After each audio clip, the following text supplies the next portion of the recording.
Hi there, I'm Mark Birch, Global Startup Advocate at AWS. Please introduce yourself. Hi, I'm Arick Goomanovsky. I'm one of the co-founders and the Chief Business Officer at Ermetic. So, in one sentence, can you describe what your startup does? Absolutely, we're doing cloud infrastructure security. We're helping organizations that are utilizing AWS to better secure their cloud infrastructure and move more resources to the cloud.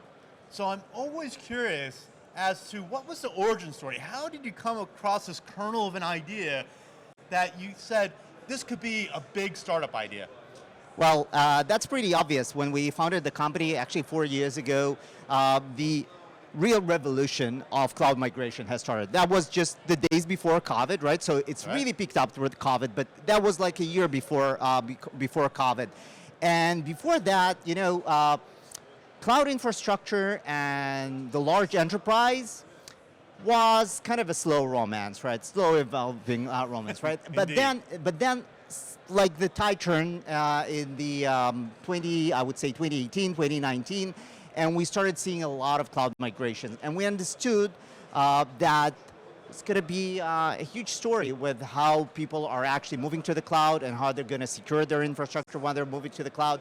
And we really try to understand what are the big difference between cloud infrastructure security and on-premise security. And we realized that there is the unsolved problem of identity and access management security in the cloud, that really in the cloud identity becomes the new perimeter, the new network, if you like, and a lot of use cases that you use network security on-premise. In the cloud, you're basically utilizing services like AWS IAM to control, and that needs an extended level of security, and that's how Ermetic really started. That's super fascinating. Obviously, security is so huge in the cloud, and any way you can make it easier for organizations to have a better, secure, authenticated infrastructure is super critical. Can you explain a little bit more about how a customer might experience using the product or solution? Absolutely. So the problem we really started from 4 years ago is helping organizations understand who can access what within their cloud infrastructure. So given a human user that is maybe federating from a partner product like Okta into AWS or using AWS native services, really trying to understand what are they using when they are accessing the cloud, what resources they can access. It's a huge problem.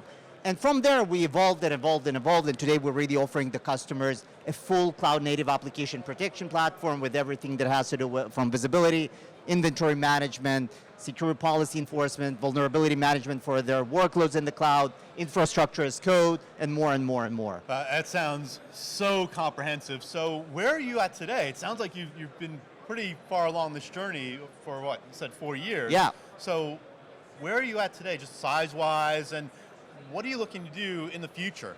Well, it's been an amazing journey. We are today, as a company, I would say close to 200 people. We have grown tremendously over the past 2 years.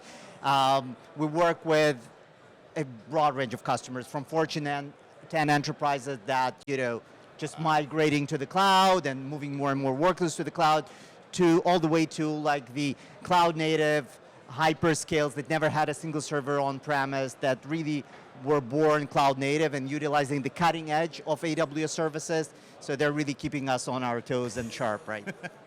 So is there like, a new direction or a market or a product area that you're trying to explore?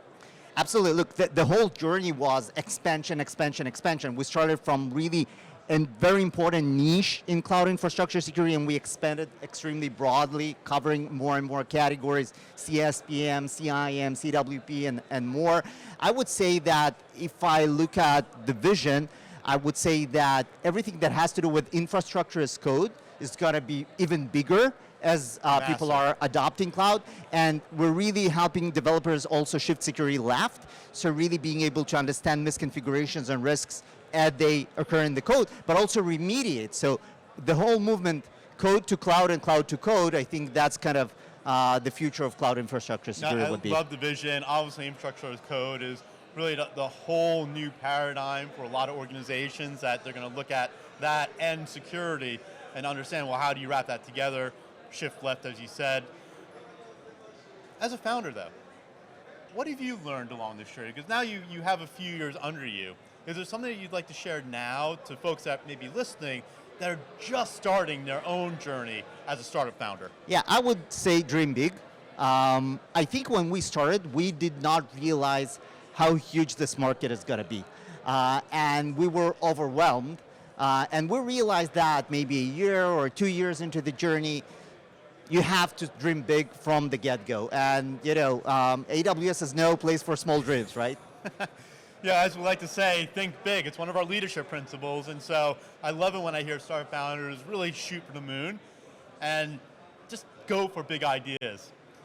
I really thank you so much for spending time here. I know you've had a busy schedule here at the AWS Summit in Tel Aviv, so thank you so much for spending time with us. Thank you so much, Mark, for having me today. All right, take care now. Bye. Bye.